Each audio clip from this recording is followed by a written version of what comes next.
When I was growing up, there was this show called Yu Yu Hakusho, where the main character saved a little kid from getting hit by a car and then died. So when the winter 2016 anime season started off with someone almost getting hit by a truck in Erased, and then someone actually getting hit by a truck in Ajin, and then the main character getting hit by a truck trying to save a girl in Konosuba, I started to feel like maybe this set piece was getting old. But then it turned out that the guy from Konosuba had actually died of shock in front of a slow-moving tractor, and then the doctors and his family had laughed at him in the hospital for being such an idiot, and I decided that maybe I had to reassess my opinion. Konosuba actually had a lot of surprises in store for me in that first episode. It introduced this bitchy goddess character who I thought was just gonna be there for domination fetishists at first, but then the main character basically tricked her into being his partner, and she fucking straight up cried like a baby for 30 seconds. I was so ready for her to act like one of those arrogant tsundere types that I just couldn't stop laughing the whole time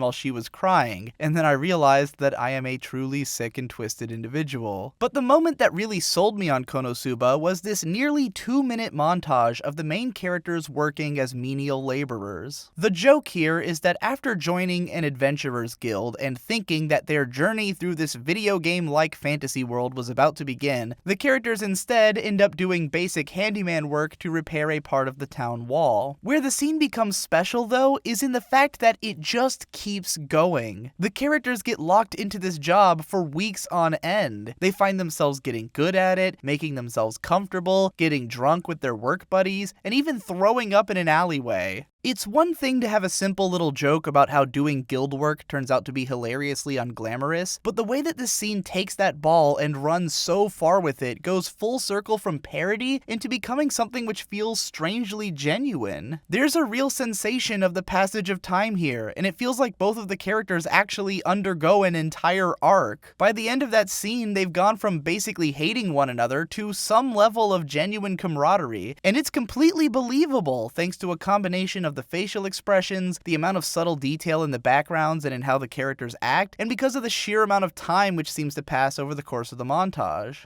The driving theme behind all of Konosuba's comedy is to lampoon the tropes of role-playing games via this goofy, uncool fantasy world, wherein it turns out that being an adventurer kind of sucks when you remove the abstraction of video games. But while the parodical elements of the series are funny on their own, what really sells it for me is how it doesn't skimp out on bringing its derpy fantasy world to life. For instance, in episode 2, the main characters take on a quest to kill a bunch of giant frogs, which is already pretty funny. But then Kazuma starts narrating all these facts about what the frogs eat and why they have to be eliminated, and even that they supposedly taste pretty good, and now suddenly the giant frogs aren't just a gag, but an actual part of this world where the story takes place. The joke then pays off even further when we actually see them eating one of the frogs in the pub later, and then again when their new party member remarks that while the frogs are very smelly on the inside, they are also strangely warm and comforting. In spite of the show's overall tone of irreverent silliness, Konosuba is rarely content to just throw out a random joke and then move on. Instead, every stupid thing that happens continues to be relevant to the story going forward, snowballing into even more ridiculous hijinks as the series continues. For instance, right after the aforementioned remark about the inside of a frog's stomach, Megumin cons Kazuma into letting her join his party by complaining loudly that he had gotten her covered in goo and then abandoned her, causing the nearby townspeople to look on in disgust. Then, in the next episode, a masochistic knight approaches Kazuma about joining the party, having heard the rumors about his sadistic treatment of the other girls. It's this non-stop chain of cause and effect humor that just gets funnier and funnier the more it builds on itself. Another thing that I love about Konosuba is that the characters are all just kinda dumb. None of them are ever built up to be cool or intelligent beyond an average level at best, and at worst, they're all completely useless and not even all that good-natured. Their few moments of success only barely offset their constant failures, and they mostly grow to like each other just out of happening to be in close proximity to one another for so much time, just like real friendships. It helps as well that all of them are backed by stellar vocal performances. Most of the cast is comprised of up-and-coming actors who all sound like they're having an absolute blast giving their all to these roles, and the chemistry between both the characters and their actors makes all of the dialogue a blast to enjoy. I even